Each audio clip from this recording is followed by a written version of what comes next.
Good morning students. ಈಗ ಅಧ್ಯಾಯ 4ರಲ್ಲಿ ನಾವೀಗ ಸಾಮಾಜಿಕ ಚಳವಳಿಗಳು ಮತ್ತು ಅವುಗಳ ರಾಜಕೀಯ ಪರಿಣಾಮಗಳ ಬಗ್ಗೆ ನೋಡ್ತಾ ಇದ್ದೀವಿ. ಅಂದರೆ social movements and trades and political implementation ಅಂತಕ್ಕಂಥ ಯೂನಿಟ್ಸ್ ಬಗ್ಗೆ ಆಲ್ರೆಡಿ ಈಗ 3 ಪೀರಿಯಡ್ಗಳ ನಾವೊಂದು ಸುದೀರ್ಘ ಚರ್ಚೆಯನ್ನು ಮಾಡಿದ್ದೀವಿ. ಅದರಲ್ಲಿ ನೋಡ್ರಿ, ದಲಿತ ಮೂಮೆಂಟ್ಸ್ ಬಗ್ಗೆ ಚರ್ಚೆಯನ್ನು ಕೈಗೊಂಡಿದ್ದೀವಿ. ಅದರಲ್ಲಿ ಪೊಲಿಟಿಕಲ್ ಇಂಪ್ಲಿಮೆಂಟೇಷನ್ ಅಂತಕ್ಕಂಥ ಪಾಯಿಂಟ್ಸನ್ನು ನಾವು ಈಗ ಚರ್ಚೆಯನ್ನು ಮಾಡಬೇಕಾಗಿದೆ. ಪೊಲಿಟಿಕಲ್ ಇಂಪ್ಲಿಮೆಂಟೇಷನ್ ಅಂತಕ್ಕಂಥ ವಿಚಾರವನ್ನು ನಾವು ಇಲ್ಲಿ ಗಮನಿಸಿದಾಗ, ಅಂದರೆ ಇವತ್ತು ರಾಜಕೀಯ ಪರಿಣಾಮಗಳು ಅಂದರೆ ಏನು ಅನ್ನೋದನ್ನು ನಾವು ವಿಚಾರ ಮಾಡಬೇಕಾಗಿದೆ. ಅಂದರೆ ನೋಡ್ರಿ, ಪೊಲಿಟಿಕಲ್ ಇಂಪ್ಲಿಮೆಂಟೇಷನ್ ಯಾವ ರೀತಿ ಆಯಿತು, ದಲಿತ ಮೂಮೆಂಟ್ಸ್ಗೆ ಯಾವ ರೀತಿ ಬದಲಾವಣೆಗಳಾಗ್ತಾ ಬಂದು ಅನ್ನೋದನ್ನು ನಾವು ಇವತ್ತು ನೋಡಬೇಕಾಗಿದೆ. ದಲಿತ ಮೂಮೆಂಟ್ಸ್ ಇಸ್ ಅ ನೀಡೆಡ್ ಅಂತಕ್ಕಂಥ ವಿಚಾರಗಳನ್ನು ನಾವು ಇವತ್ತು ಗಮನಿಸಬೇಕಾಗಿದೆ. ಕರ್ನಾಟಕದಲ್ಲಿ ಯಾವ ರೀತಿ ಅವರಿಗೆ ಒಂದು ಅವಕಾಶಗಳನ್ನು ನಾವು ಕೊಟ್ಟಿವಿ ಅಂತಕ್ಕಂಥ ವಿಚಾರಗಳನ್ನ ಮೊದಲು ನೋಡಬೇಕಾಗತ್ತಾ, ಮೊದಲು ವಂಚಿತರು ಹೇಗಾಗಿದ್ರು ಅನ್ನೋದನ್ನು ನಾವು ಇಲ್ಲಿ ಗಮನಿಸಬೇಕಾಗತ್ತಾ ಅನ್ನೋದನ್ನು ನಾವು ಇಲ್ಲಿ ನೋಡಬೇಕಾಗತ್ತೆ. ನೋಡ್ರಿ, ಸಮಾಜದಲ್ಲಿ ದಲಿತರು ರಾಜಕೀಯ ಕ್ಷೇತ್ರದಲ್ಲಿ ಸಮಾನ ಅವಕಾಶಗಳಿಂದ ವಂಚಿತರಾಗಿದ್ದಾರೆ ಅನ್ನೋದನ್ನು ನಾವು ಇವತ್ತು ನೋಡಬೇಕಾಗಿತ್ತು. ಅಂದರೆ ದಲಿತರಂದರೆ ಕೆಲವೊಂದಿಷ್ಟು ಸಮಾಜದಲ್ಲಿರ್ತಕ್ಕಂಥ ಮೂಲ ಸೌಲಭ್ಯಗಳಿಂದ ವಂಚಿತರಾದವರಿಗೆ ದಲಿತರು ಅಂತ ಹೇಳಿರ್ತಕ್ಕಂಥ ವಿಚಾರಗಳನ್ನ ನಾವು ಇವತ್ತು ನೋಡಬೇಕಾಗಿತ್ತೆ. ಅಂದರೆ ಇವತ್ತು SC/ST ಅಂತಕ್ಕಂಥ ವಿಚಾರ, ಮೂಲ ಸೌಲಭ್ಯಗಳಿಲ್ಲ, ಆರ್ಥಿಕ ಶೋಷಣೆಗಳಿಂದ ಒಳಪಟ್ಟಿರ್ತಾರೆ, ಅಂಥವ್ರಿಗೆ ನಾವು ಇವತ್ತು ದಲಿತರು ಅನ್ಬೇಕಾಗತ್ತೆ. ಅವ್ರ ಕಾಸ್ಟಿಂದ ನಾವು ಇವತ್ತು ಕೆಳಗಡೆ ಇಟ್ಟಿರ್ತೀವಿ, ಅವರಿಗೆ ಮೂಲ ಸೌಲಭ್ಯಗಳ ಕೊರತೆಗಳು ಇರ್ತಾವೆ ಅನ್ನೋದನ್ನು ನಾವು ಇವತ್ತು ಗಮನಿಸಬೇಕಾಗತ್ತೆ. ಹೀಗಾಗಿ ಸಮಾನ ಅವಕಾಶಗಳನ್ನು ನಾವು ಕೊಟ್ಟಿರೋದಿಲ್ಲ. ಮೇಲ್ಜಾತಿಯವರು ಆ ಕೀಳು ಜಾತಿ ಅಂತೇಳಿ ಅವರನ್ನು ಕಂಡಿರ್ತೀವಿ. ಈ ವಿಚಾರಗಳಿಂದ ಅವ್ರೇನು ಮಾಡ್ತೀವಿ, ವಂಚಿಸಲಾಗಿರ್ತ ಅನ್ನೋದನ್ನು ನಾವು ಇವತ್ತು ಗಮನಿಸಬೇಕಾಗತ್ತೆ. ಇದರಿಂದ ರಾಜಕೀಯ ಹಕ್ಕುಗಳನ್ನು ಪಡೆಯಲು ಸಾಧ್ಯವಾಗಿರೋದಿಲ್ಲ. ಇನ್ನು ಪೊಲಿಟಿಕಲ್ ರೈಟ್ಸನ್ನು ಅವರಿಗೆ ನಾವು ಕೊಟ್ಟಿರುವುದಿಲ್ಲ. ಈ ಪೊಲಿಟಿಕಲ್ ರೈಟ್ಸನ್ನು ಪಡೆಯೋಕ್ಕೋಸ್ಕರನೇ ಏನಾಗತ್ತೆ, ಇದು ಪೊಲಿಟಿಕಲ್ ಇಂಪ್ಲಿಮೆಂಟೇಷನ್ ಅಂದರೆ ರಾಜಕೀಯ ಪರಿಣಾಮಗಳನ್ನು ಇವತ್ತು ಅವರು ಹುಡುಕಾಡಬೇಕಾಗತ್ತೆ ಅನ್ನೋದನ್ನು ನಾವು ಇಲ್ಲಿ ನೋಡಬೇಕಾಗತ್ತೆ. ಸಂವಿಧಾನದ ಮೂಲಕ ಇಸ್ ಎ ಇಂಡಿಯನ್ ಕಾನ್ಸ್ಟಿಟ್ಯೂಷನ್ ಇಲ್ಲಿ ಏನು ಮಾಡಕತ್ತ ಇಂಪಾರ್ಟೆನ್ಸ್ ಆಗತ್ತಾ ಅನ್ನೋದನ್ನು ನಾವಿಲ್ಲಿ ಗಮನಿಸಬೇಕಾಗತ್ತೆ. ಈ ಒಂದು ವಿಚಾರವನ್ನು ಇಟ್ಟುಕೊಂಡು ಇಸ್ ಅ ಪೊಲಿಟಿಕಲ್ ರೈಟ್ಸ್ ಅಂದರೆ ರಾಜಕೀಯ ಹಕ್ಕುಗಳನ್ನು ಉದ್ದೇಶವನ್ನಾಗಿ ಇಟ್ಟುಕೊಂಡು ಅವ್ರಿಗೂ ಸಹ ಇವತ್ತು ನಮಗೆ ಈ ಒಂದು ಸಮಾಜದಲ್ಲಿ ನಾವು ಈಕ್ವಲೆಂಟ್ ಆಗಿ ಬದುಕಕ್ಕೆ ಹಕ್ಕುಗಳದಾವ, ರೈಟ್ಸ್ ಅದಾವ ಅಂತೇಳಿ ಅವರು ನಾವು ಎಲ್ಲರ ಜೊತೆ ಸಮಾನವಾಗಿದ್ದೀವಿ ಅಂತ ತೋರಿಸ್ಕೊಳ್ಳೋಕೆ ಒಂದು ವಿಚಾರವನ್ನು ಮಾಡ್ತಾರೆ. ಎಲ್ಲ ಸಮಾನತೆಗಳಿಗೂ ರಾಜಕೀಯ ಅಧಿಕಾರವೇ ಕಾರಣವಾಗಿದೆ ಅಂತಕ್ಕಂಥ ವಿಚಾರಗಳನ್ನು ಅವರು ಅರ್ಥ ಮಾಡ್ಕೊಳ್ತಾರೆ ಅನ್ನೋದನ್ನು ನಾವು ಇವತ್ತು ಗಮನಿಸಬೇಕಾಗತ್ತೆ. ಅಂದರೆ ನಾವು ಮೊದಲು ಬೆಳವಣಿಗೆ ಆಗಬೇಕಾಗಿದ್ದೆಲ್ಲಿ ಅಂತಕ್ಕಂಥ ವಿಚಾರಗಳು ಅವರಲ್ಲಿ ಬರ್ತಾವೆ. ನಾವು ಮೊದಲು ಯಾವ ಒಂದು ಕ್ಷೇತ್ರದಲ್ಲಿ ಬೆಳವಣಿಗೆ ಆದರೆ ಮಾತ್ರ ನಾವು ಇವತ್ತು ಬೆಳೆಯೋಕ್ಕೆ ಸಾಧ್ಯ. ರಾಜಕೀಯ ಕ್ಷೇತ್ರದಲ್ಲಿ ಬೆಳವಣಿಗೆ ಆದರೆ ನಮ್ಮ ಜನ ಇವತ್ತು ರಾಜಕೀಯವಾಗಿ ಎಲ್ಲ ಒಂದು ಅಭಿವೃದ್ಧಿ ವಿಚಾರಗಳು ನಮ್ಮ ಜನರಿಗೆ ಒದಗಿಸ್ಕೊಡ್ತಾರೆ. ಅಂದಾಗ ಮಾತ್ರ ನಾವು ಇವತ್ತು ಡೆವಲಪ್ಮೆಂಟ್ ಅನ್ನೋ ಪದಾನ ನಾವು ಇವತ್ತು ಕೇಳೋಕ್ಕೆ ಸಾಧ್ಯ, ಬೆಳೆಯೋಕ್ಕೆ ಸಾಧ್ಯ, ಡೆವಲಪ್ಮೆಂಟ್ ಆಗೋಕ್ಕೆ ಸಾಧ್ಯ. ನಾವು ಇವತ್ತು ಇಂಪ್ರೂವ್ಮೆಂಟ್ ಇವತ್ತು 21ನೇ ಶತಮಾನದಲ್ಲಿ ಆದರೂ ಮುಂದಿನ ಶತಮಾನದಲ್ಲಿ ನಾವು ಈ ಶೋಷಣೆಗಳಿಂದ ತಡೆಯೋಕ್ಕೆ ಸಾಧ್ಯ ಅಂತಕ್ಕಂಥ ವಿಚಾರಗಳನ್ನು ಅವರು ಮನಗಂಡರು ಅನ್ನೋದನ್ನು ನಾವು ಇವತ್ತು ಗಮನಿಸಬೇಕಾಗತ್ತೆ. ಅದಕ್ಕೆ ಇವತ್ತು ಪೊಲಿಟಿಕಲ್ ರೈಟ್ಸ್ ಅಂತಕ್ಕಂಥ ವಿಚಾರನ, ಆ ರಾಜಕೀಯ ಹಕ್ಕನ್ನು ಅವರು ಮೊದಲು ಏನು ಮಾಡ್ತಾರೆ, ಆ ಕೈಯನ್ನು ಹಾಕ್ತಾರೆ ಅನ್ನೋದನ್ನು ನಾವು ಇವತ್ತು ಗಮನಿಸಬೇಕಾಗತ್ತೆ. ನೋಡ್ರಿ, ಆದ್ದರಿಂದ ರಾಜಕೀಯ ಅಧಿಕಾರವನ್ನು ಪಡೆಯಲು ಚಳುವಳಿಗಳನ್ನು ನಡೆಸ್ತಾರೆ. ಅಂದರೆ ಮೂಮೆಂಟ್ಸನ್ನು ನಡೆಸ್ತಾರೆ. ಆ ಚಳುವಳಿಗಳನ್ನು ಮಾಡಿ ನಮಗೂ ಸಹ ಮೀಸಲಾತಿಯನ್ನು ಕೊಡಬೇಕು. ಈ ಒಂದು ಎಲೆಕ್ಷನ್ ನಡೀತು ಅಂದರೆ ಅಲ್ಲಿ ರಿಸರ್ವೇಷನ್ ಅಂತಕ್ಕಂಥದ್ದು ಇಡಬೇಕು. SC 1 ಕಾಸು 1 ಸೀಟನ್ನು ನಮಗೆ ಮೀಸಲಾತಿಯನ್ನಾಗಿ ಇಡಬೇಕು. ಯಾಕಂದರೆ ಅಲ್ಲಿ ಜನರಿಗೆ SC ಅವರಿಗೆ ಪ್ರಾಮುಖ್ಯತೆಯನ್ನು ನೀವು ಕೊಡಬೇಕು. ಬರೀ ಎಲ್ಲರೂ ಜನರಲ್ ಇದ್ದವ್ರೆ ನೀವು ಸೀಟುಗಳನ್ನು ತಗೊಳ್ಳುವಂಗಿಲ್ಲ. ನಮಗೂ ಸಹ ಅಲ್ಲಿ ರಿಸರ್ವೇಷನ್ ಅಂತಕ್ಕಂಥದ್ದು ಕೊಡಬೇಕು. ಅಂದಾಗ ಮಾತ್ರ ನಾವು ಇವತ್ತು ಬೆಳವಣಿಗೆ ಆಗೋಕ್ಕೆ ಸಾಧ್ಯ ಅಂತೇಳಿ ಏನು ಮಾಡಿದರು, ಚಳುವಳಿಗಳನ್ನು ಮೂಮೆಂಟ್ಸ್ಗಳನ್ನು ಪ್ರಾರಂಭ ಮಾಡಿದರು.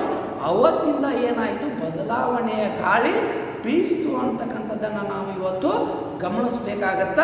ಇದಕ್ಕೆ ನಾವು ಏನು ನೋಡ್ಬೋದು, ರಾಜಕೀಯ ಪರಿಣಾಮಗಳು ಅಂತ ಪೊಲಿಟಿಕಲ್ ಇಂಪ್ಲಿಮೆಂಟೇಷನ್ ಅಂತೇಳಿ ನಾವು ಇವತ್ತು ಕರಿಬಹುದಾಗತ್ತ. ಅದರ ರಾಜಕೀಯ ಭಾರತದ ಸಂವಿಧಾನದಲ್ಲಿ ಮೊದಲೇ ಇರುತ್ತಾ, ಆದರೆ ಅದರ ಅರಿವು ಅವರಿಗಿರುವುದಿಲ್ಲ. ಯಾಕಂದ್ರೆ ಅವರಿಗೆ ಮೂಲತಃ ಶಿಕ್ಷಣವಿರುವುದಿಲ್ಲ. ಶಿಕ್ಷಣ ಇದ್ದರೂ ಸಹ ಅವರಿಗೆ ಅಂಥ ರೈಟ್ಸನ್ನು ಕೊಡೋಕ್ಕೆ ಹೋರಾಡೋಕ್ಕೆ ಅಷ್ಟು ಶಕ್ತಿ ಸಾಮರ್ಥ್ಯ ಅವರಲ್ಲಿ ಇರುವುದಿಲ್ಲ ಅನ್ನೋದನ್ನು ನಾವು ಇವತ್ತು ಗಮನಿಸಬೇಕಾಗತ್ತ. ಯಾಕೆ ಪೊಲಿಟಿಕಲ್ ಎಲ್ಲ ಪೊಲಿಟಿಕ್ಸ್ ಮಾಡೋರೇ ಜನರಲ್ಲಿ ಇರ್ತಕ್ಕಂಥ ವ್ಯಕ್ತಿಗಳು. ಹೀಗಿದ್ದಾಗ ಅವ್ರಿಗೆ ಯಾರೋ ಕೊಡಲ್ಲ ಅನ್ನೋದನ್ನು ನಾವು ಇಲ್ಲಿ ಗಮನಿಸಬೇಕಾಗತ್ತ. ನೆಕ್ಸ್ಟ್ ನೋಡ್ರಿ, ಅದಾದಮೇಲೆ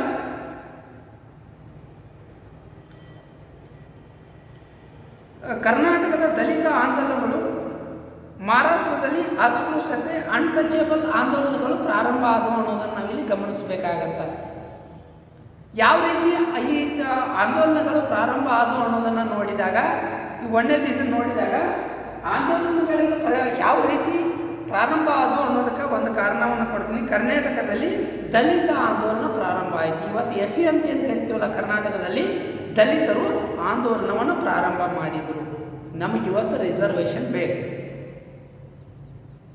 ಅದೇ ಮುಂದೆ ಹೋಗಿ ಮಹಾರಾಷ್ಟ್ರದಲ್ಲಿ ಅಸ್ಪೃಶ್ಯರು ಅನ್ಟಚೇಬಲ್ ಅಂತೇಳಿ ಏನು ಕರಿತೀವಲ್ಲ, ಅವ್ರು ಏನು ಮಾಡಿದರು, ಆಂದೋಲನವನ್ನು ಪ್ರಾರಂಭ ಮಾಡಿದರು. ಪ್ರತಿಯೊಂದು ರಾಜ್ಯದಲ್ಲಿ ಇವತ್ತು ಹಿಂದುಳಿದ ವರ್ಗದವರು ನಮಗೆ ಮೀಸಲಾತಿ ಬೇಕು ಅಂತೇಳಿ ಏನು ಮಾಡಿದರು, ಅವರು ಚಳುವಳಿಯನ್ನು ಪ್ರಾರಂಭ ಮಾಡಿದರು ಅನ್ನೋದನ್ನು ನಾವು ಇವತ್ತು ನೋಡ್ಬೋದು.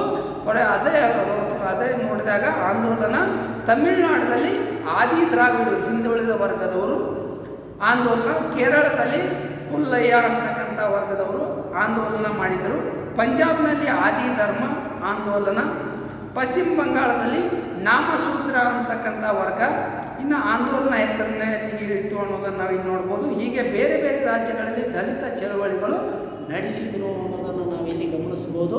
ಈ ಎಲ್ಲ ಚಳವಳಿಗಳನ್ನು ಅರಿತ ಕೇಂದ್ರ ಸರ್ಕಾರ ಮೀಸಲಾತಿಯನ್ನು ಜಾರಿಗೆ ತರಬೇಕು ಅಂತಕ್ಕಂಥ ವಿಚಾರವನ್ನು ಕೈಗೆತ್ತಿಕೊಳ್ತು ಅನ್ನೋದನ್ನು ನಾವಿಲ್ಲಿ ಗಮನಿಸಬೇಕಾಗತ್ತ. ಅಂದರೆ ಈ ಚಳವಳಿ ಪರಿಣಾಮ ಭಾಳ ದೂರ ಹೋಗತ್ತ ಅನ್ನೋದನ್ನು ನಾವಿಲ್ಲಿ ಗಮನಿಸಬೇಕಾಗತ್ತ. ಈ ಚಳವಳಿಯ ಫಲವಾಗಿ ಸ್ವಾತಂತ್ರ್ಯೋತ್ತರದಲ್ಲಿ ಭಾರತದಲ್ಲಿ ಸ್ಥಿತಿಯನ್ನು ಉತ್ತಮಗೊಳಿಸಲು ಹಲವಾರು ಕ್ರಮಗಳನ್ನು ಕೈಗೊಳ್ಳಲಾಯಿತು. ಭಾರತದ ಸಂವಿಧಾನ ದಲಿತರ ಪರಿಸ್ಥಿತಿಯನ್ನು ಸುಧಾರಿಸಲು ಅವರನ್ನು ಮುಖ್ಯವಾಹಿನಿಗೆ ತರಲು ಹಲವಾರು ಸಂವಿಧಾನಾತ್ಮಕ ಅವಕಾಶಗಳನ್ನು ಒದಗಿಸಿಕೊಡ್ತು ಅನ್ನೋದನ್ನು ನಾವು ಇಲ್ಲಿ ನೋಡಬೇಕಾಗತ್ತೆ. ಸಂವಿಧಾನ ಪೂರ್ವದಲ್ಲಿ ಅವರಿಗೆ ನಾನಾ ಶೋಷಣೆಗಳಿರ್ತಾವ.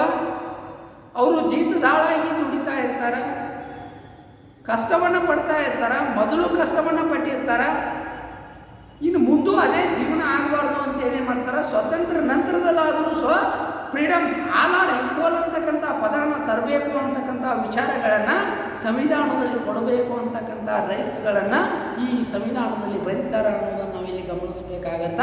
ಆ ಸಂವಿಧಾನದ ಕಲಂಗಳನ್ನು ನಾವು ಇಲ್ಲಿ ಗಮನಿಸಬೇಕಾಗತ್ತ.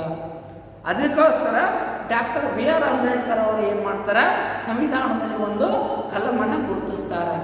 ಆಲ್ ಆರ್ ಈಕ್ವಲ್ ಅಂತಕ್ಕಂಥ ವಿಚಾರವನ್ನು ಬರೀತಾರೆ. ನಾವೆಲ್ಲರೂ ಸಮಾನರು ಭಾರತೀಯರು.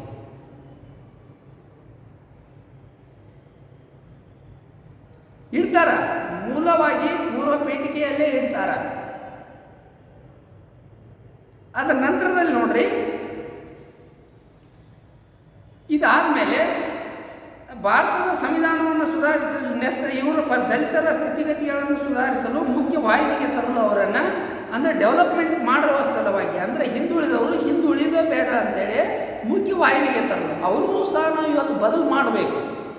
ಮುಂದುವರಿದವರನ್ನು ಮಾತ್ರ ಮುಂದುವರಿಯೋಕ್ಕೆ, ಡೆವಲಪ್ಮೆಂಟ್ ಆದವರನ್ನು ಡೆವಲಪ್ಮೆಂಟ್ ಮಾಡೋದಲ್ಲ, ಹಿಂದುಳಿದವರನ್ನು ಮತ್ತು ನಾವು ಡೆವಲಪ್ಮೆಂಟನ್ನು ಮಾಡೋದು ನಮ್ಮ ದೇಶದ ಗುರಿ ಆಗಿರಬೇಕು. ಆರ್ಥಿಕವಾಗಿ, ಶೈಕ್ಷಣಿಕವಾಗಿ ಇನ್ನುಳಿದ ಒಂದು ವ್ಯವಸ್ಥಿತವಾಗಿ ಅವರನ್ನು ನಾವು ಮುಂದುವರಿಯೋಕ್ಕೋಸ್ಕರ ನಾವು ಇವತ್ತು ದುಡಿಬೇಕಾಗಿದೆ ಅನ್ನೋದನ್ನು ಸಂವಿಧಾನಕ್ಕೆ ಹೊರತುಪಡಿಸ್ತಾರೆ ಅನ್ನೋದನ್ನು ನಾವು ಇಲ್ಲಿ ನೋಡಬೇಕಾಗತ್ತೆ.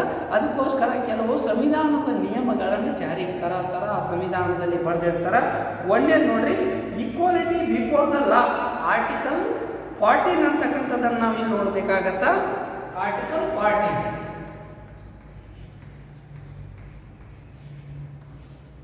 Equality before the law. ಇಲ್ಲಿ ನೋಡ್ರಿ, ವಿಧಿ 14ರ ಪ್ರಕಾರ ಕಾನೂನಿನ ಎದುರಿನಲ್ಲಿ ಎಲ್ಲರೂ ಸಮಾನರು ಅಂತಕ್ಕಂಥ ವಿಚಾರವನ್ನು ಯಾರು ಹೇಳ್ತಾರೆ, ಡಾಕ್ಟರ್ BR ಅಂಬೇಡ್ಕರ್ ಅವರು ಹೇಳ್ತಾರೆ. ನಾವು ಕಾನೂನಿನ ಮುಂದೆ ಎಲ್ಲರೂ ಸಮಾನರು. ಇವತ್ತು ಎಸ್ ಸಿ ಇರ್ಬೋದು, ಎಸ್ ಟಿ ಇರ್ಬೋದು, ಬ್ರಾಹ್ಮಣ ಇರ್ಬೋದು, ಕ್ಷತ್ರಿಯ ಇರ್ಬೋದು, ಶೂದ್ರ ಇರ್ಬೋದು, ಯಾರೇ ಶ್ರೀಮಂತ ಇರ್ಬೋದು, ಬಡವ ಇರ್ಬೋದು, ಇವತ್ತು ಮಹಿಳೆ ಇರ್ಬೋದು, ಪುರುಷ ಇರ್ಬೋದು, ಯಾರೇ ಇರ್ಬೋದು, ಕಾನೂನಿನ ಮುಂದೆ ನಾವು ಎಲ್ಲರೂ ಸಮಾನ. ತಪ್ಪು ಯಾರು ಮಾಡ್ತಾರೋ ಅವ್ರಿಗೆ ಮಾತ್ರ ಶಿಕ್ಷೆ ಆಗಬೇಕು ಅಂತಕ್ಕಂಥ ವಿಚಾರಗಳನ್ನು ಯಾರು ಹೇಳ್ತಾರ? ಡಾಕ್ಟರ್ BR ಅಂಬೇಡ್ಕರ್ ಅವರು ಹೇಳ್ತಾರ ಅನ್ನೋದನ್ನು ನಾವು ಇವತ್ತು ನೋಡ್ಬೋದು. ಕಾನೂನಿನಲ್ಲಿ ಬರೆದು ಹೇಳ್ತಾರೆ. ಯಾಕೆ ಯಾರು ತಪ್ಪು ಮಾಡ್ತಾರೆ ಅಂಥವ್ರಿಗೆ ನೀವು ಶಿಕ್ಷೆಯನ್ನು ಕೊಡಬೇಕು ಅಂತಕ್ಕಂಥ ವಿಚಾರಗಳನ್ನು ಇಲ್ಲಿ ಬರೆದಿಡ್ತಾರೆ. ನೆಕ್ಸ್ಟ್ ನೋಡ್ರಿ, ಜಾತಿ ಆಧಾರಿತ ಅಂತಕ್ಕಂಥ ವಿಚಾರವನ್ನು ಹೇಳ್ತಾರೆ. Is a cost. ಯಾವ ರೀತಿ ವಿಚಾರವನ್ನು ಹೇಳ್ತಾರೆ? ವಿಧಿ 15(1) 1 ಮತ್ತು 2 ಪ್ರಕಾರ ಜಾತಿ ಆಧಾರದ ಮೇಲೆ ತಾರತಮ್ಯ ಮಾಡುವುದನ್ನು ನಿಷೇಧಿಸಲಾಗಿದೆ ಅಂತಕ್ಕಂಥ ವಿಚಾರವನ್ನು ಹೇಳ್ತಾರೆ. 15(1)(2) ಕಾಸ್ಟಿಸಮ್ ಮಾಡುವಂತಿಲ್ಲ. ಜಾತಿ ಆಧಾರದ ಮೇಲೆ ಯಾವುದೇ ಕಾಸ್ಟಿಸಮನ್ನು ಮಾಡುವಂಗಿಲ್ಲ ಭಾರತದಲ್ಲಿ. ಭಾರತ ಒಂದು ಜಾತ್ಯತೀತ ರಾಷ್ಟ್ರ ಅಂತಕ್ಕಂಥ ವಿಚಾರವನ್ನು ನಾವಿಲ್ಲಿ ಹೇಳುವುದಾಗೆ ಭಾರತದ ಸಂವಿಧಾನದಲ್ಲಿ ನಾವು ಬರ್ಕೊಂಡಿವಿ. ಭಾರತ ಇದೊಂದು ಜಾತ್ಯತೀತ ರಾಷ್ಟ್ರ. ಯಾವ ಬೇಕಾದ ಜಾತಿಯವರು ಇಲ್ಲಿ ಇರ್ಬೋದು, ಇಲ್ಲಿ ಕಾಸ್ಟಿಸಮ್ ಮಾಡುವಂಗಿಲ್ಲ ಅಂತಕ್ಕಂಥ ವಿಚಾರ ಇದೆ. ಇವತ್ತು ಎಸ್ ಸಿ ಅದಾರ, ನೀವು 3 ಇಡ್ರಿ ಅಂತಕ್ಕಂಥ ವಿಚಾರ ಮುರಿದೋಯ್ತು. ಯಾರು ಬೇಕಾದರೂ ಎಲ್ಲಿ ಬೇಕಾದರೂ ತಮ್ಮ ಸ್ವಂತ ಪ್ರಾಪರ್ಟಿ ಮಾಡಿಕೊಂಡು ಇರ್ಬೋದು ಅಂತಕ್ಕಂಥ ವಿಚಾರ ನಮ್ಮ ಭಾರತ ಸಂವಿಧಾನದ ಕಾನೂನಿನ ಪ್ರಕಾರ ಇದೆ. ಇವತ್ತು ನಾವು ಭಾರತ ದೇಶದಲ್ಲಿ ಎಲ್ಲಿ ಬೇಕಾದರೂ ಸ್ವತಂತ್ರವಾಗಿ ಯಾವುದೇ ಕಾಸ್ಟಿನ ವ್ಯಕ್ತಿ ಎಲ್ಲಿ ಬೇಕಾದರೂ ಸ್ವತಂತ್ರವಾಗಿ ಸಂಚರಿಸುವ ಸ್ವಾತಂತ್ರ್ಯ ಎಲ್ಲರಿಗೂ ಇದೆ ಅನ್ನೋದನ್ನು ನಾವು ಇವತ್ತು ನೋಡ್ಬೋದು. ಪ್ರತಿಯೊಬ್ಬ ಭಾರತೀಯ ಇವತ್ತು ಫ್ರೀಡಮ್ ಅಂತಕ್ಕಂಥ ಪದ ಇದೆ ಅಂದರೆ ಅದು ನಮ್ಮ ಸಂವಿಧಾನದಲ್ಲಿ ಬರೆದು ಕೊಟ್ಟಿದ್ದಾರೆ. All are equal. ಫ್ರೀಡಮ್ ಅನ್ನೋ ಪದ ಎಲ್ಲರಿಗೂ ಇದೆ. ಇವತ್ತಾದ್ರೂ ಎಸ್ ಸಿ ಇರ್ಬೋದು, ಎಸ್ ಟಿ ಇರ್ಬೋದು, ಜನರಲ್ ಇರ್ಬೋದು. ಅವನು ಭಾರತದಲ್ಲಿ ತುಂಬ ಸಂಚರಿಸೋ ಹಕ್ಕು ಅವನಿಗಿದೆ. ಎಲ್ಲಿ ಬೇಕಾದರೂ ಪ್ರಾಪರ್ಟಿ ಮಾಡೋ ಹಕ್ಕಿದೆ. ಬೇಕಾದಲ್ಲಿ ಅವನು ಕೆಲಸವನ್ನು ಪಡೆಯೋ ಹಕ್ಕು ಅವನಿಗಿದೆ. ಅಡ್ಡಿಯನ್ನು ಪಡಿಸೋ ಒಂದು ಸ್ವಾತಂತ್ರ್ಯ ಯಾರಿಗೂ ಇಲ್ಲ ಅನ್ನೋದನ್ನು ನಾವಿಲ್ಲಿ ಗಮನಿಸಬೇಕಾಗಿದೆ. ನೋಡ್ರಿ, ವಿಧಿ 15(4) ಪ್ರಕಾರ ಪರಿಶಿಷ್ಟ ಜಾತಿ, ಪರಿಶಿಷ್ಟ ಪಂಗಡಗಳು, ಹಿಂದುಳಿದ ವರ್ಗದಲ್ಲಿ ಸಾಮಾಜಿಕ ಮತ್ತು ಶೈಕ್ಷಣಿಕ ಉನ್ನತಿಗೆ ವಿಶಿಷ್ಟ ಕ್ರಮಗಳನ್ನು ನಾವು ಇವತ್ತು ತೆಗೆದುಕೊಳ್ಬೇಕು ಸರ್ಕಾರಗಳು ಅಂತಕ್ಕಂಥ ವಿಚಾರಗಳನ್ನ ಮೇಲೆ ನೋಡಬೇಕಾಗತ್ತಾ. ಕೆಲವು ಹಿಂದುಳಿದ ಪಂಗಡಗಳಿಗೆ ಸರ್ಕಾರಗಳು ಏನು ಮಾಡಬೇಕು? ಅವರಿಗೆ ಉನ್ನತವಾದ ಸ್ಥಾನಮಾನಗಳನ್ನು ಕೊಡಬೇಕು. ಅಂದ್ರೆ ಅವರನ್ನು ಡೆವಲಪ್ಮೆಂಟ್ ಮಾಡೋಕ್ಕೆ ಕೆಲವೊಂದಿಷ್ಟು ಸಲಹೆ ಸೂಚನೆಗಳನ್ನು ಕೊಡಬೇಕು. ಅಂದ್ರೆ ಇವತ್ತು ಶಿಕ್ಷಣ ಇಲ್ಲ, ಶಿಕ್ಷಣಕ್ಕೆ ಹೆಚ್ಚಿನ ಒತ್ತವನ್ನು ಕೊಡಬೇಕು ಅಂತಕ್ಕಂಥ ವಿಚಾರಗಳನ್ನು ಇಲ್ಲಿ ನೋಡಬೇಕು. ಹಿಂದುಳಿದ ವರ್ಗ, ಹಿಂದುಳಿದ ಸಮಾಜಗಳು ಯಾವುದವಲ್ಲ ಅಂಥವರಿಗೆ ಇವತ್ತು ಫ್ರೀ ಶಿಕ್ಷಣ ವ್ಯವಸ್ಥೆಯನ್ನು ಕೊಡಬೇಕು. ಅಂದರೆ ಅವರನ್ನು ಬೆಳೆಸುವಂಥ ಸಾಮರ್ಥ್ಯವನ್ನು ಇವತ್ತು ಸರ್ಕಾರಗಳು ಮಾಡಬೇಕು ಅಂತಕ್ಕಂಥ ವ್ಯವಸ್ಥೆಯನ್ನು ಇಲ್ಲಿ ನೋಡಬೇಕಾಗಿದೆ. ವಿಧಿ 16 ಪ್ರಕಾರ ಸಾರ್ವಜನಿಕ ಉದ್ಯೋಗಗಳಲ್ಲಿ ಸಮಾನ ಅವಕಾಶಗಳು, ನೇಮಕಾತಿ ಮತ್ತು ಬಡ್ತಿಯಲ್ಲಿ ಮೀಸಲಾತಿಯನ್ನು ಇಡಬೇಕು ಅಂತಕ್ಕಂಥ ವಿಚಾರವನ್ನು ನಾವಿಲ್ಲಿ ಗಮನಿಸಬೇಕಾಗಿದೆ. ಅಂದರೆ ಸಾರ್ವಜನಿಕ ಉದ್ಯೋಗಗಳಲ್ಲಿ ಸಮಾನ ಅವಕಾಶಗಳು, ಇವತ್ತು ಎಲ್ಲರಿಗೆ ಸಮಾನವಾದ ಅವಕಾಶಗಳನ್ನು ಕೊಡಬೇಕು. ಇನ್ನು ನೋಡ್ರಿ, ನೇಮಕಾತಿಗಳನ್ನು ಸಮಾನವಾಗಿ ಕೊಡಬೇಕು ಎಲ್ಲರಿಗೂ. ಅದೇ ಬಡ್ತಿಯಲ್ಲಿ ಮೀಸಲಾತಿ, ಇವತ್ತು ಅವರು ಎಸ್ ಸಿ ಅವರಿಗೆ ಮೀಸಲಾತಿಯನ್ನು ಇಡಬೇಕು. ಇವತ್ತು ನಾವು ಜನರು ಹೆಚ್ಚದ್ದೀವಿ, ಎಲ್ಲರೂ ನಾವೇ ಮುಂದಾಗಿ ಬಡ್ತಿಯನ್ನು ಮೇಲಿರ್ತಕ್ಕಂಥ ಜಾಬ್ಗಳನ್ನು ಬಡ್ತಿಯನ್ನು ತಗೊಳ್ಳುವಂಗಿಲ್ಲ. ಅವ್ರಿಗೆ ಒಂದು 2% ಅಥವಾ 5% ಬಡ್ತಿಯನ್ನು ಇಡಬೇಕು ಅಂತಕ್ಕಂಥ ಒಂದು ವಿಚಾರ ಇದೆ. ಅಂದರೆ ಮೇಲೆ ಹೋಗ್ತಕ್ಕಂಥ ಪೋಸ್ಟ್ಗಳಿಗೆ ಬಡ್ತಿಯನ್ನು 5% ಅಥವಾ 2% ಅಥವಾ 8% ಅಂತಕ್ಕಂಥ ಬಡ್ತಿಯನ್ನು ನಾವು ಇವತ್ತು ಇಡಬೇಕಾಗುತ್ತೆ. ಯಾಕಂದರೆ ಜನಸಂಖ್ಯೆ ಕಡಿಮೆ ಇರುತ್ತಾ, ಅವರಿಗೆ ಬಡ್ತಿ ರಿಸರ್ವೇಷನ್ ಅಂತಕ್ಕಂಥದ್ದನ್ನು ಇಡಬೇಕಾಗತ್ತೆ ಅನ್ನೋದನ್ನು ನಾವು ಇಲ್ಲಿ ಗಮನಿಸಬೇಕಾಗತ್ತೆ. ಯಾಕೆ ಸರ್ಕಾರಿ ಜಾಬ್ಗಳಿರ್ತಾವೆ. ಇವತ್ತು ಮಹಿಳೆಯರಿಗೆ ಮೀಸಲಾತಿಯನ್ನು ಹೆಂಗೆ ಇಡ್ತೀವಲ್ಲ ಹಾಗೆ ಇವರಿಗೆ ಹಿಂದುಳಿದ ವರ್ಗದವರಿಗೆ ಸಹ ಮೀಸಲಾತಿಯನ್ನು ಇರಬೇಕು. ಮಹಿಳೆಯರಿಗೆ ಮೀಸಲಾತಿ ಇರೋ ಪರಿಶಿಷ್ಟ ವರ್ಗ, ಪರಿಶಿಷ್ಟ ಜಾತಿ, ಈ ರೀತಿ ಮೀಸಲಾತಿಗಳನ್ನು ಇಟ್ಟು ಅವ್ರದ್ದೇ ಆದ ಒಂದು ಪ್ರತ್ಯೇಕವಾಗಿ ಬೆಳವಣಿಗೆ ಡೆವಲಪ್ಮೆಂಟ್ ಆಗುವವರೆಗೆ ನಾವು ಅವ್ರಿಗೆ ಮೀಸಲಾತಿಯ ಮುಖಾಂತರ ಅವರನ್ನು ನಾವು ಡೆವಲಪ್ಮೆಂಟ್ ಮಾಡಬೇಕು ಅಂತಕ್ಕಂಥ ವಿಚಾರಗಳನ್ನು ನಾವಿಲ್ಲಿ ನೋಡಬೇಕಾಗುತ್ತೆ. ಇಲ್ಲಿ ವಿಧಿ 17 ಪ್ರಕಾರ ಅಸ್ಪೃಶ್ಯತಾ ನಿವಾರಣೆ, ಇವತ್ತು ಎಸ್ ಸಿ ಅಂತಕ್ಕಂಥ ಕಾಸ್ಟನ್ನು ನಾವು ವಿಧಿ 17 ಪ್ರಕಾರ ನಾವು ಏನು ಮಾಡಬೇಕು? ತೆಗೆದು ಹಾಕಬೇಕು ಅಂತಕ್ಕಂಥ ವಿಚಾರವನ್ನು ನಾವು ಇಲ್ಲಿ ನೋಡಬೇಕಾಗತ್ತೆ. ಇವತ್ತು ನಾವು ಮಾಡಿಕೊಂಡಿರ್ತಕ್ಕಂಥ ಜಾತಿ ಅದು ಯಾರು ಈ ಒಂದು ಅಸ್ಪೃಶ್ಯರು ಅಲ್ಲ ಅನ್ನೋದನ್ನು ನಾವು ಇವತ್ತು ಗಮನಿಸಬೇಕಾಗಿದೆ. ಇವತ್ತು ಎಲ್ಲರೂ ಸಮಾನರು, ಎಲ್ಲರೂ ಮನುಷ್ಯರೇ ಅಂತಕ್ಕಂಥ ವಿಚಾರ ಇದೆ. ವಿಧಿ 17ರಲ್ಲಿ ಹೇಳ್ತಾರೆ, ಅದು ಅಸ್ಪೃಶ್ಯತಾ ನಿವಾರಣೆಯನ್ನು ನಾವು ಮಾಡಿಕೊಳ್ಬೇಕಾಗಿದೆ. ಭಾರತ ಎಲ್ಲರೂ ಒಂದೇ ತಾಯಿ ಮಕ್ಕಳಂಗೆ ನಾವು ನೋಡಬೇಕಾಗಿದೆ ಅಂತಕ್ಕಂತಹ ವಿಚಾರವನ್ನು ಗಮನಿಸಬೇಕಾಗಿದೆ. ಇನ್ನೊಂದಿಷ್ಟು ದಿನ ನಾವು ತಡೆದಿವಿ ಅಂದ್ರೆ ಎಲ್ಲರೂ ಒಂದೇ, ಈ ಮೀಸಲಾತಿಯನ್ನು ಸಹ ತೆಗೆಯುವ ಒಂದು ವಿಚಾರಕ್ಕೆ ಬರ್ತಾ ಇದ್ದೀವಿ. ಇವತ್ತು ಯಾರು ಇಂಟೆಲಿಜೆಂಟ್ ಪರ್ಸನ್ ಅದಲ್ಲ ಅಂಥವ್ರಿಗೆ ಮಾತ್ರ ಜಾಬ್ಗಳನ್ನು ಕೊಡ್ತಾ ಇದ್ದಾರೆ ಅನ್ನೋದನ್ನು ಸಹ ನೋಡ್ತಾ ಇದ್ದೀವಿ. ಇನ್ನು ಕೆಲವೊಂದಿಷ್ಟು ದಿನ ಆದಮೇಲೆ ಅನ್ನೋದನ್ನು ನಾವಿಲ್ಲಿ ಗಮನಿಸಬೇಕಾಗತ್ತೆ. ನೋಡ್ರಿ, ವಿಧಿ 38ರ ಪ್ರಕಾರ ಪ್ರಜಾ ಕಲ್ಯಾಣಕ್ಕೆ ರಾಜ್ಯ ಶ್ರಮಿಸುವುದು ಜೊತೆಗೆ ಸಂಪತ್ತಿನ ಸಮಾನ ಹಂಚಿಕೆ ಮತ್ತು ಸ್ಥಾನಮಾನ ಅವಕಾಶಗಳಲ್ಲಿ ಸಮಾನತೆಯನ್ನು ನಿವಾರಿಸುವ ನಿಟ್ಟಿನಲ್ಲಿ ರಾಜ್ಯ ಶ್ರಮಿಸಬೇಕು ಅಂತಕ್ಕಂಥ ವಿಚಾರವನ್ನು ನಾವಿಲ್ಲಿ ನೋಡಬೇಕಾಗತ್ತೆ. ಪ್ರಜಾ ಕಲ್ಯಾಣಕ್ಕೆ ರಾಜ್ಯ ಶ್ರಮಿಸುವುದರ ಜೊತೆಗೆ ಸಂಪತ್ತಿನ ಸಮಾನ ಹಂಚಿಕೆಯನ್ನು ಮಾಡಬೇಕು. ಎಲ್ಲ ರಾಜ್ಯಗಳಿಗೆ ಸಮಾನ ಹಂಚಿಕೆಯನ್ನು ಕೊಡಬೇಕು ಕೇಂದ್ರ ಸರ್ಕಾರ. ಎಲ್ಲ ಪ್ರಜಾವರ್ಗದವರಿಗೆ, ಎಲ್ಲ ವರ್ಗದವರಿಗೂ ಸಹ ಸಮಾನ ನಿಧಿಯನ್ನು ಹಂಚಬೇಕಾಗಿದೆ ಅನ್ನೋದನ್ನು ನಾವು ಇಲ್ಲಿ ಗಮನಿಸಬೇಕಾಗತ್ತೆ. ಸಮಾನವಾದ ಸ್ಥಾನಮಾನಗಳನ್ನು ಕೊಡಬೇಕಾಗಿರುತ್ತೆ ಅನ್ನೋದನ್ನು ನಾವಿಲ್ಲಿ ನೋಡಬೇಕಾಗತ್ತೆ. ಇನ್ನು ವಿಧಿ 39A ಪ್ರಕಾರ ಜೀವನ ಮಾರ್ಗಗಳನ್ನು ಕಲ್ಪಿಸುವ ನಿಟ್ಟಿನಲ್ಲಿ ರಾಜ್ಯ ಸರ್ಕಾರ ಸರಿ ಕ್ರಮಗಳನ್ನು ತೆಗೆದುಕೊಳ್ಬೇಕಾಗತ್ತೆ. ಆಯಾ ರಾಜ್ಯಗಳು ಎಲ್ಲರ ಒಂದು ಜೀವನ ಕ್ರಮಗಳನ್ನು ಸರಿಯಾದ ವ್ಯವಸ್ಥೆಯಾಗಿ ತೆಗೆದುಕೊಳ್ಬೇಕಾಗತ್ತೆ ಅನ್ನೋದನ್ನು ನಾವಿಲ್ಲಿ ಗಮನಿಸಬೇಕಾಗತ್ತೆ. ನೋಡ್ರಿ, ವಿಧಿ 46ರ ಪ್ರಕಾರ ಪರಿಶಿಷ್ಟ ಜಾತಿ ಮತ್ತು ಪರಿಶಿಷ್ಟ ಪಂಗಡಗಳಿಗೆ ಶೈಕ್ಷಣಿಕ ಮತ್ತು ಆರ್ಥಿಕ ಹಿತಾಸಕ್ತಿಗಳನ್ನು ಕಾಪಾಡಲು ಸಾಮಾಜಿಕ ಸಮಾನತೆ ಹಾಗೂ ಎಲ್ಲ ರೀತಿಯ ಶೋಷಣೆಯನ್ನು ತಡೆಗಟ್ಟುವುದು ಇದರ ಒಂದು ವಿಚಾರ ಆಗೈತಿ ಅನ್ನೋದನ್ನು ನಾವು ಇಲ್ಲಿ ಗಮನಿಸಬೇಕಾಗತ್ತೆ. ವಿಧಿ 243ರ ಪ್ರಕಾರ ಸ್ಥಳೀಯ ಸರ್ಕಾರಗಳಲ್ಲಿ ಪರಿಶಿಷ್ಟ ಜಾತಿ ಪರಿಶಿಷ್ಟ ಪಂಗಡಗಳಿಗೆ ಸ್ಥಾನಮಾನಗಳನ್ನು ಮೀಸಲಾಗಿ ಇಡಬೇಕು ಅಂತಕ್ಕಂಥ ವಿಚಾರಗಳನ್ನ ನಾವಿಲ್ಲಿ ಗಮನಿಸಬೇಕಾಗತ್ತೆ ಅನ್ನೋದನ್ನು ನಾವಿಲ್ಲಿ ಗಮನಿಸಬೇಕಾಗಿ ಇದು ನೋಡಬೇಕಾಗತ್ತೆ. ನೋಡ್ರಿ, ಸ್ಥಳೀಯ ಸರ್ಕಾರಗಳಿಗೆ ಪರಿಶಿಷ್ಟ ಜಾತಿ ಮತ್ತು ಪರಿಶಿಷ್ಟ ಪಂಗಡಗಳಿಗೆ ಮೀಸಲಾತಿ ಕ್ಷೇತ್ರಗಳನ್ನು ಇಡಬೇಕಾಗುತ್ತೆ. ಇವತ್ತು ಚುನಾವಣೆ ಆಗಿರ್ಬೋದು, ಈ ಚುನಾವಣೆಯಲ್ಲಿ ಪರಿಶಿಷ್ಟ ಜಾತಿ ಮತ್ತು ಪರಿಶಿಷ್ಟ ಪಂಗಡಗಳಿಗೆ ಅವರಿಗೆ ಆಯ್ಕೆ ಆಗಕ್ಕೆ ಅವ್ರಿಗೂ ಸಹ ಒಂದೊಂದು ಸ್ಥಾನಗಳನ್ನು ಇಡಬೇಕಾಗತ್ತ ಅನ್ನೋದನ್ನು ನಾವಿಲ್ಲಿ ಗಮನಿಸಬೇಕಾಗತ್ತ. ಸಂವಿಧಾನದಲ್ಲಿ ಬರೆದಿಟ್ಟಿರ್ತಕ್ಕಂಥ ಕಲಮುಗಳನ್ನು ನಾವಿಲ್ಲಿ ನೋಡಬೇಕಾಗತ್ತ. ಇನ್ನು ಇದು 332ರ ಪ್ರಕಾರ ಲೋಕಸಭೆ ರಾಜ್ಯಸಭೆಗಳಿಗೆ ಸ್ಥಾನಮಾನಗಳನ್ನು ಮೀಸಲಾತಿ ಇವತ್ತು SC ST ಅವ್ರಿಗೆ ಏನು ಮಾಡಬೇಕಾಗತ್ತಾ, ಅಲ್ಲಿಯೂ ಸಹ ಲೋಕಸಭೆಗೆ ಆಯ್ಕೆ ಆಗಕ್ಕೆ ಅಲ್ಲಿ ಸಹ SC ST ಅವರು ಇವತ್ತು ಹಿಂದುಳಿದ ವರ್ಗದವರು ಪರಿಶಿಷ್ಟ ಪಂಗಡ ಪರಿಶಿಷ್ಟ ಜಾತಿ ಮಹಿಳೆಯರು ಸಹ ಇವತ್ತು ಮೀಸಲಾತಿ ಮೂಲಕ ಆಯ್ಕೆ ಆಗ್ತಾ ಇದ್ದಾರೆ ಅನ್ನೋದನ್ನು ನಾವಿಲ್ಲಿ ಗಮನ ಹರಿಸಬೇಕಾಗತ್ತಾ. ಭಾರತದ ಸಂವಿಧಾನದ ಒಂದು ರೂಲ್ಸು ಈ ರೀತಿ ಇದೆ ಅನ್ನೋದನ್ನು ನಾವಿಲ್ಲಿ ಗಮನಿಸಬೇಕಾಗತ್ತಾ ಅನ್ನೋದನ್ನು ನಾವಿಲ್ಲಿ ನೋಡಬೇಕಾಗತ್ತಾ. ಇನ್ನು ಮುಂದೆ ಬರ್ತಕ್ಕಂಥ ಪಾಯಿಂಟ್ಸ್ಗಳನ್ನ ನಾವು ನೋಡಿದಾಗ ಶಾಸನೀಯ ಕ್ರಮಗಳನ್ನು ನಾಗರಿಕ ಹಕ್ಕುಗಳ ರಕ್ಷಣಾ ಕಾಯ್ದೆ 1955ರಲ್ಲಿ ಜಾರಿಗೆ ಬಂತು. ಅಸ್ಪೃಶ್ಯತಾ ಆಚರಣೆ ಇನ್ನು ಅಪರಾಧ ಕಾಯ್ದೆ ತಡೆಗ ಎಂದು ಕರೆಯಲಾಯಿತು ಅನ್ನೋದನ್ನು ನಾವಿಲ್ಲಿ ನೋಡಬೇಕಾಗತ್ತಾ. 1989 ದೌರ್ಜನ್ಯ ತಡೆ ಕಾಯ್ದೆ ಜಾರಿಗೆ ಬಂತು ಅನ್ನೋದನ್ನು ನೋಡಬೇಕಾಗತ್ತಾ. ಇದ್ರ ವಿರುದ್ಧ ಈ ಒಂದು ಕಾಯ್ದೆಯನ್ನು ಜಾರಿಗೆ ತರಲಾಯಿತು. ಈ ಒಂದು ಯಾರಾದರೂ ಈ ತಪ್ಪುಗಳನ್ನು ಮಾಡ್ತಾ ಇದ್ದರು ದೌರ್ಜನ್ಯ ತಡೆ ಕಾಯ್ದೆ ಈ ಒಂದು ಪರಿಶಿಷ್ಟ ಜಾತಿ ಪರಿಶಿಷ್ಟ ಪಂಗಡದ ವರ್ಗದ ಮೇಲೆ ಯಾರೋ ದೌರ್ಜನ್ಯವನ್ನು ಮಾಡ್ತಾ ಇದ್ರು ಅಂಥದ್ದನ್ನು ತಡೆದು ಅವ್ರ ಮೇಲೆ ಕೇಸುಗಳನ್ನು ಹಾಕುವಂಥ ಕ್ರಮಗಳು ಜಾರಿಗೆ ಬಂದು ಅನ್ನೋದನ್ನು ನೋಡಬೇಕಾಗಿತ್ತು. ಅದು 1989ರಲ್ಲಿ ಬಂತು ಅನ್ನೋದನ್ನು ನಾವು ನೋಡಬೇಕಾಗತ್ತಾ.